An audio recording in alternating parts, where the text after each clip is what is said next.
सेंगेल का प्रेस विज्ञप्ति। जमशेदपुर 19.1221।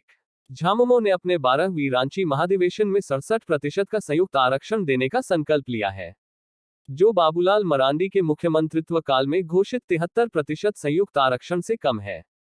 झारखंड निर्माण के बाद सालखन मुर्मू, बंधु तिर्की, चमरा लिंडा के नेतृत्व में आदिवासी झारखंड जनाधिकार मंच ने जोरदार स्थानीयता और आरक्षण आंदोलन चलाया था, जिसके फलस्वरूप बाबूलाल मरांडी को 32% आदिवासी, 27% ओबीसी और 14% दलितों के लिए आरक्षण का घोषणा करना पड़ा था।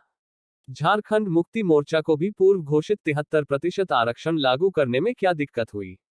आज की सरकार अब तक स्थानीयता नीति और रोजगार नीति बनाने में असफल और फिसड्डी साबित हो रही है, जो चुनावी वायदों के खिलाफ है। सरना धर्म कोड के मामले पर भी झामुमो की टालमटोल वाली रवैया दुर्भाग्यपूर्ण है। 22 दिसंबर 1855 को संताल परगना और एसपीटी कानून बना और 22 दिसंबर 2003 को संताली भाषा 8वीं अनुसूची में शामिल हुआ। अतएव झारखंड सरकार को इसके परिप्रेक्ष्य में 22 दिसंबर को हासा भाषा विजय दिवस मनाकर मातृभूमि और मातृभाषा को सम्मानित करना बनता है। सेंगेल विजय दिवस मनाने के बाद 23 दिसंबर से सरना धर्म कोड सह संताली राजभाषा सगढ़ रथ साल के अंत तक जन जागरण के लिए 5 प्रदेशों में चलाएगी। सालखन मुर्मू, पूर्व सांसद, राष्ट्रीय अध्यक्ष, आदिवासी सेंगेल अभियान।